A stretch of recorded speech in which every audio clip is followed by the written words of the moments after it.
1970 तक पाकिस्तान में टाटा और बिरला और अंबानी और लक्ष्मी मतल से बड़े सनतकार पाकिस्तान में मौजूद थे, जो अपने तौर पे इंडस्ट्रियल जीनियस थे एक तरह से।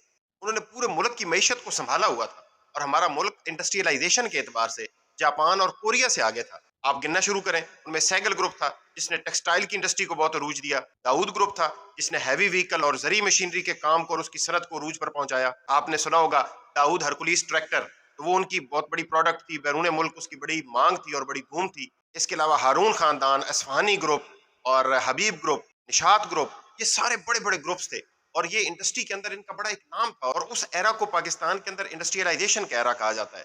और उस वक्त पाकिस्तान की इंडस्ट्री जो थी वो दुनिया के लिए एक मिसाल थी। उसके अंदर जितनी डेवलपमेंट हो रही थी, जितना काम हो रहा था, जितनी प्रोग्रेस हो रही थी, दुनिया के लिए एक मिसाल थी।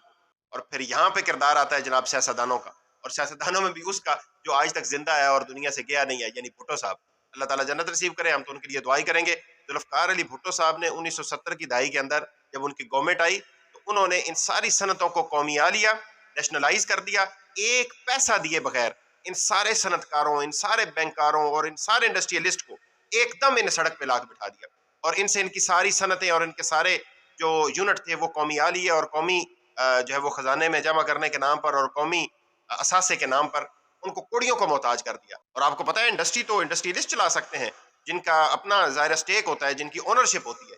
जब वो हुकूमती अमलदारी के अंदर आए तो उनको चलाने वाला कोई नहीं था और वही सनतें जो एक वक्त में बामे अरूज पर थीं और दुनिया के लिए मिसाल थीं, वो कम होती होती होती होती बिलाखिर खत्म हो गई। आज उनका नामो निशान तक नहीं मिलता और नई नस्ल को ये मालूम ही नहीं है कि हमारे यहाँ भी अपने हमारे अंबानी थे, हमारे टाटा थे, हमारे लक्ष्मी मतल थे, हमारे बिरला ग्रुप और इतने बड़े बड़े लोग जिन्होंने मुल्क की मईशत को संभाला हुआ था और दुनिया के लिए वो मिसाल थे। लेकिन जुल्फ़िकार अली भुट्टो साहब ने उनको मुल्क छोड़ने पर बाज़ को मजबूर किया। उन्होंने अपनी इंडस्ट्री जहाँ से शिफ्ट की, किसी ने बांग्लादेश, किसी ने किसी मुल्क में, किसी ने किसी मुल्क में और किसी ने बाकी ज़िंदगी अपनी गुमनामी में गुजार दी। तो ये बात हमारे आज की नस्ल की जानने की है कि हमारे यहाँ भी मुल्क के अंदर एक ऐसा दौर गुजरा है। बस ये है कि इन फ्यूडल लॉर्ड्स ने इंडस्ट्री को फैलने नहीं दिया और अपने मफादात के लिए मुल्क का नुकसान किया।